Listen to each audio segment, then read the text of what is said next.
সুপ্রিয় শিক্ষার্থী, আসসালামু আলাইকুম। আশা করি আল্লাহর অশেষ রহমতে তোমরা সকলেই ভালো আছো। আমিও সকলের দোয়ায় ভালো আছি। আমরা কয়েকদিন সামনাসামনি তোমাদের সাথে ক্লাসে যুক্ত হতে পেরে আনন্দ উপভোগ করেছিলাম, আনন্দিত হয়েছিলাম। এই মনে হয় আমাদের দেশ থেকে করোনা বিদায় নিয়েছে, কিন্তু দুঃখের বিষয় হলো আবার সেই করোনা কি হলো, মানে ভয়াবহ আকার ধারণ করলো। যার পরিপ্রেক্ষিতে সরকার তোমাদের কথা চিন্তা করে, শিক্ষকদের কথা চিন্তা করে আবার সেই অনলাইন ক্লাসের মাধ্যমে তোমাদের সাথে যুক্ত হওয়ার জন্য নির্দেশ দিল। যেইভাবে আমরা 2020 সাল 21 সালে তোমাদের সাথে যুক্ত হতে পেরেছিলাম, যেভাবে তোমরা পড়ালেখা শিখেছিলে, ঠিক সেইভাবে আবার আমরা অনলাইন ক্লাসের মাধ্যমে তোমাদের সাথে আবার যুক্ত হতে হতে চলেছি। এখন আমরা 2020 সাল 21 সালে যেভাবে তোমাদেরকে বাড়ির কাজ দিয়েছিলাম, তোমরা করেছিলে, যে অনলাইন মাধ্যমে দিয়েছিলাম, তোমরা সেগুলো স্বাস্থ্যবিধি মেনে স্কুলে এনে জমা দিয়েছিলে, কারণ সেইভাবে তোমাদের অভিভাবকরা এনে জমা দিয়েছিলে। তা আমরাও এবার সরকার ঘোষণা করলে সেইভাবে আমরা কি করব, আমরা আবার তোমাদেরকে বাড়ির কাজ দিব অ্যাসাইনমেন্ট আকারে। সেগুলো তোমরা কি করবে, যখন ঘোষণা দেওয়া হবে তখন অনেক কি করবে, স্কুলে অভিভাবকের নিয়ে জমা দিয়ে যাবে। যাই হোক, সবাই ভালো থাকো সেই কামনা করে আমরা আজকে শুরু করছি। আমাদের আজকে যে আমরা আগের অঙ্কগুলো অনেকগুলো করেছিলাম, ঠিক আছে। তা আমাদের এখানে আজকের বিষয় হলো 9 অঙ্কের বৃহত্তম সংখ্যা ও ক্ষুদ্রতম সংখ্যা লিখতে বলছে। তাহলে আমরা অঙ্ক যে 10টি আমরা তো সেরে জানি নাকি, 1 2 3 4 5 6 7 8 9 0। অঙ্ক পাতন করলে আমরা দেখতে পারি সবচেয়ে বড় সংখ্যাটি হলো কত, এখানে হলো 9। বৃহত্তম অর্থাৎ বড় এবং বৃহত্তম সংখ্যাটি হলো 9। সুতরাং 9টি 9 পরপর লিখে আমরা 9 অঙ্কের বৃহত্তম সংখ্যা পেয়ে যাব। তাহলে এখানে দেখো, এই যে 9 অঙ্কের বৃহত্তম সংখ্যাটা আমরা লিখে পেলাম। 9টি 9 পরপর লিখে আমরা 9 অঙ্কের বৃহত্তম সংখ্যা পেয়ে যাব। এখন দেখো, যদি বলতো তোমাকে 8 অঙ্কের বৃহত্তম সংখ্যা, তাহলে 9টি যদি 9টি লিখি, 9টি লিখি হইল কতবার, 8 বার লিখি। 9টি 9 যদি 8 বার লিখি তাহলে 8 অঙ্কের বৃহত্তম সংখ্যা পাব। আবার যদি 9টি 9 7 বার লিখি তাহলে 7 অঙ্কের বৃহত্তম সংখ্যা পাব। 9টি 9 যদি 5 বার লিখি তাহলে 5 অঙ্কের বৃহত্তম সংখ্যা পাব। তাহলে আমরা বুঝতে পারছি যে বৃহত্তম সংখ্যা কিভাবে লিখতে হয়, 9 অঙ্কের বৃহত্তম সংখ্যা কিভাবে লিখতে হয়, 8 অঙ্কের বৃহত্তম সংখ্যা কিভাবে লিখতে হয়, 7 অঙ্কের বৃহত্তম সংখ্যা কিভাবে লিখতে হয়, তাহলে বুঝতে পেরেছি নাকি। এখন আমরা আসি ক্ষুদ্রতম সংখ্যা। তাহলে আবার শুরু করি, দেখো অঙ্কগুলো 1 2 3 4 5 6 7 8 9 0। তাহলে অঙ্ক পাতন করলে দেখা যায় সবচেয়ে ক্ষুদ্রতম সংখ্যা বা ছোট সংখ্যাটি হলো 0। এই শূন্যটি হলো সবচেয়ে ছোট বা ক্ষুদ্রতম সংখ্যা। কিন্তু পরপর যদি 9টি শূন্য লিখি তাহলে কোনো সংখ্যাই প্রকাশ করবে না, ঠিক আছে। তাহলে এখন কি করতে হবে, সর্বমামে সার্থক ক্ষুদ্রতম সংখ্যা, এই যে সার্থক ক্ষুদ্রতম সংখ্যা হলো কত, 1। 1 লেখার পর যদি আমরা 8টি শূন্য বসাই তাহলে 9টি সংখ্যা হয়ে গেল, তাহলে 9 অঙ্কের ক্ষুদ্রতম সংখ্যা হয়ে গেল। আবার কথাটা বলি, যে শূন্য পরপর যদি আমরা 9টা শূন্য লিখি তাহলে কোনো সংখ্যা প্রকাশ পাবে না, কোনো মান প্রকাশ পাবে না। এই জন্য আমরা কি করব, সার্থক অঙ্ক হলো সবচেয়ে ক্ষুদ্রতম সার্থক অঙ্ক হলো 1। সেই ক্ষেত্রে 1 যদি আমরা বসানোর পর তারপরেই যদি আমরা 8টি শূন্য বসাই তাহলে আমরা পেয়ে যাব 9 অঙ্কের ক্ষুদ্রতম সংখ্যা। তাহলে এখন বলি যে আমরা 8 অঙ্কের ক্ষুদ্রতম সংখ্যা কিভাবে লিখব। 1 লেখার পর যদি 7টি শূন্য বসাই দিই তাহলে 8 অঙ্কের ক্ষুদ্রতম সংখ্যা পাবো। তাহলে 7 অঙ্কের ক্ষুদ্রতম সংখ্যা কিভাবে পাবো, 1 লেখার পর 6টি শূন্য যদি বসাই দিই তাহলে 7 অঙ্কের ক্ষুদ্রতম সংখ্যা পাবো, ঠিক আছে। তাহলে আমরা 9 অঙ্কের বৃহত্তম সংখ্যা ও ক্ষুদ্রতম সংখ্যা কিভাবে লিখব সেটা নিশ্চয়ই আমরা বুঝতে পেরেছি। এখন আসি একই অঙ্ক মাত্র একবার ব্যবহার করে 7 অঙ্কের বৃহত্তম ও ক্ষুদ্রতম সংখ্যা নির্ণয় করো। এই অপশনগুলোর সাহায্যে একটা অঙ্ক মাত্র একবার ব্যবহার করতে পারবেন, যেমন 4 একবার ব্যবহার করলে আর দ্বিতীয়বার ব্যবহার করতে পারবো না। এইভাবে বলছে যে একবার ব্যবহার করে 7 অঙ্কের বৃহত্তম। তাহলে দেখি এখানে কয়টা সংখ্যা আছে, 1 2 3 4 5 6 7, 7টি সংখ্যা আছে।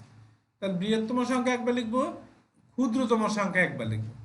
তাহলে খেয়াল করে দেখো, এখানে আমরা যদি সাজাই ক নম্বরটা 4 5 1 2 8 9 3, তার সবচেয়ে বড় সংখ্যাটি হলো কত, 9, এই জন্য বসালাম। তারপর হলো কত, তারপর হলো 8, বসাইলাম 8। তারপরে এখানে আছে কত দেখো, তারপর হলো 5, বসাইলাম 5। তারপরে কত আছে দেখো 4, বসাইলাম 4। তারপরে কত আছে 3, তা বসাইলাম 3। তারপরে আছে কত 2, এই যে বসাইলাম 2। তার সর্বশেষ আছে 1, বসাইলাম 1। তাহলে এখন আমরা সংখ্যাটা যদি এইভাবে বসাই দেখো, এই যেভাবে আছে, তাহলে বৃহত্তম সংখ্যা নির্ণয় করার সময় 9 সর্বোত্তম বড়, তারপরেরটা হইলো কত আছে 8, বসাইলাম 8। তারপরে 5, বসাইলাম 5।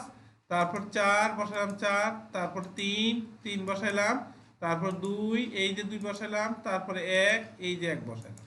ঠিক আছে, এখন দেখো এটা বৃহত্তম সংখ্যা হয়ে গেল। 7টি সংখ্যা আছে না, এইখানে 3টি, 3 2 5, 5 2 7।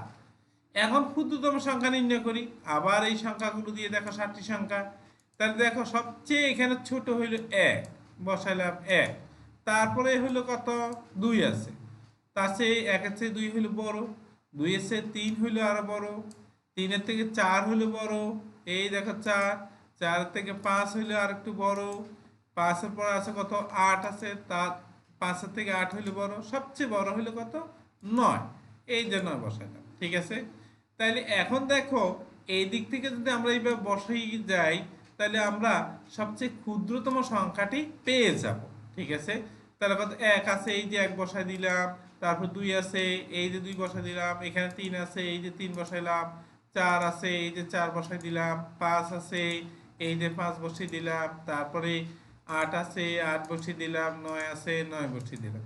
তাহলে এইভাবে আমরা তো আশা করি সবগুলোই করতে পারবো নাকি।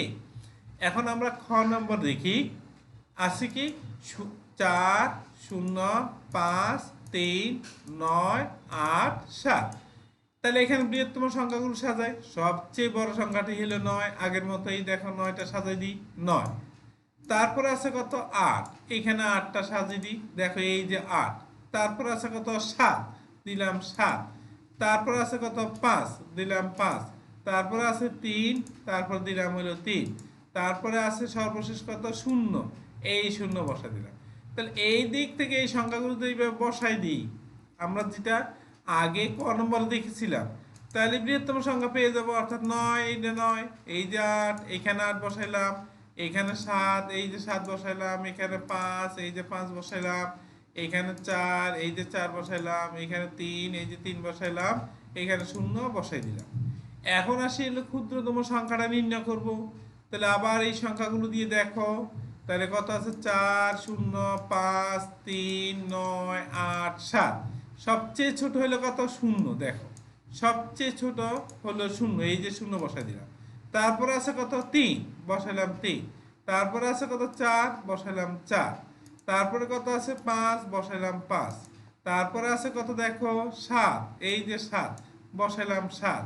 তারপরে আছে হলো 8, বসাইলাম 8। তারপরে আছে 9, বসাইলাম 9। এখন দেখো যদি এই যে আমরা তো এখানে ক্ষুদ্রতম সংখ্যা হলো 0, সর্ববামে যদি আমরা এই শূন্যটা লিখি, তাহলে সেই ক্ষেত্রে এটা কোনো মানেই প্রকাশ করবে না। তাহলে কি করব, এই যে তারপরে যেই সংখ্যাটা বড় আছে 3, এই 3টা আমরা সর্বপ্রথম লিখি। তাই লেখার পর তারপরে এই শূন্যটা আমরা বসাই দেব। তাহলে বসিয়ে দিয়ে শূন্যটা, দেখো এই শূন্যটা বসাই দিই। তাহলে দেখো কি হলো 3 0 4 5 9 7 8 9। দেখো 3 0 4 5 7 8 9। তাহলে ক্ষুদ্রতম সংখ্যা হয়ে গেল আমাদের। এইভাবে আমরা বৃহত্তম সংখ্যা এবং ক্ষুদ্রতম সংখ্যা নির্ণয় করতে পারবো। তারপরে আমরা দেখি 7 অঙ্ক বিশিষ্ট কোন বৃহত্তম সংখ্যা ও ক্ষুদ্রতম সংখ্যার প্রথমে 7 এবং শেষে 6 আছে? কত অঙ্ক? 7 অঙ্ক বিশিষ্ট। তাহলে আমরা তো একটু আগে সেই অঙ্কটা করছিলাম। 7 অঙ্কের বৃহত্তম সংখ্যা হলো কয়টি? 9টি। কি লিখবো? 9 কয়টি লিখবো? 7টা লিখবো। 9 লিখবো 7টা। তাহলে 7 অঙ্ক বৃহত্তম সংখ্যা হয়ে যাবে। তাহলে আমরা দেখি এবার। তাহলে 1 2 3 4 5 6 7 8 9 0। তাহলে এখানে অঙ্ক পাতন করলে দেখা যায় সবচেয়ে বড় সংখ্যাটা হলো কত? 9। তাহলে আমরা 9 যদি পরপর 9টি 9 বসাই, তাহলে 9টি 9 7বার বসাই। 9টি 9 7বার বসাই, তাহলে 7 অঙ্কের বৃহত্তম সংখ্যা আমরা পেয়ে যাব। ঠিক আছে, তাহলে বসাই দিই। তাহলে বসানোর পর এখন শর্ত তো সেটা পূরণ করে না। শর্তটা ছিল কি? প্রথমে থাকতে হবে 7, শেষে থাকতে হবে 6। তার এই যে 9 লিখলাম আমরা, দেখো 1 2 2 3 4 5 6 7। এখন আমরা এই 7 অঙ্কের বৃহত্তম সংখ্যা লিখে ফেলছি, কিন্তু শর্ত তো সেটা ছিল না। শর্তটা কি ছিল? প্রথম সংখ্যাটা, এই প্রথম সংখ্যাটা হতে হবে কত? 7। শেষের সংখ্যাটি হইতে হইব 6। শেষের সংখ্যাটি হইতে হইব 6। তাহলে বসাই দিলে হয়ে গেল। দেখো, ঠিক আছে, কত সহজ না? ঠিক আছে, এই দুইটা জায়গার মধ্যে আমরা প্রথম সংখ্যাটা বসাবো 7, শেষের সংখ্যাটা বসাবো হইল 6। তাহলে হয়ে গেল। এখন ক্ষুদ্রতম সংখ্যা বসাইতে বলছে। তাহলে ক্ষুদ্রতম সংখ্যা বসাই। আবার দেখো 1 2 3 4 5 6 7 8 9 0। অঙ্ক পাতন করলে দেখা সবচেয়ে ক্ষুদ্রতম সংখ্যা বা ছোট সংখ্যাটি হলো কত? 0।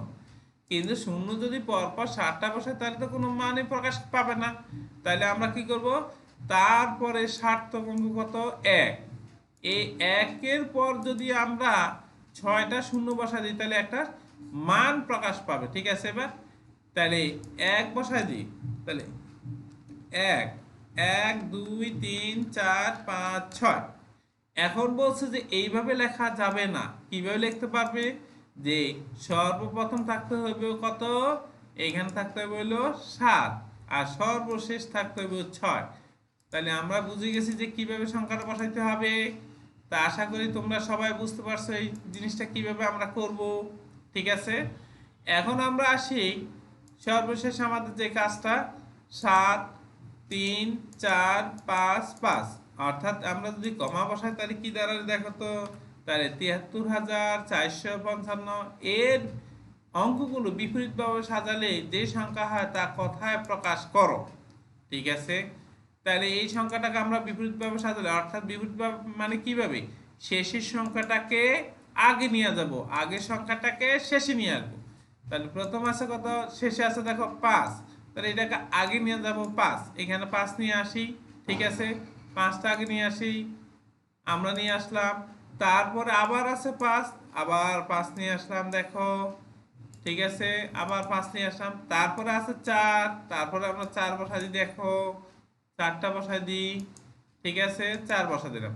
তারপরে আছে কত? 3 বসাইলাম, হলো 3। এই যে 3 বসাইলাম।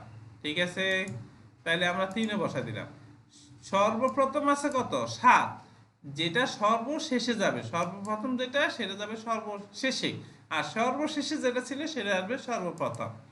তাহলে সংখ্যাটা কত দাঁড়ালো? 55,437। কথা যদি, এই যে কথা যদি লিখি 55,437, শিক্ষার্থীরা আশা করি তোমরা সকলে বুঝতে পেরেছ। তাহলে আমরা এই অঙ্কগুলো বাসায় কি করব? হোম প্র্যাকটিস করব। যদি না বুঝি, পরের দিন আবার স্যারের সাথে যোগাযোগ করব, স্যার আবার সেগুলো বুঝিয়ে দিব। তোমরা ভালো থাকো, সুস্থ থাকো। আল্লাহ তোমাদেরকে ভালো রাখুক, সুস্থ রাখুক, সেই কামনা করে আল্লাহ হাফেজ। আসসালামু আলাইকুম।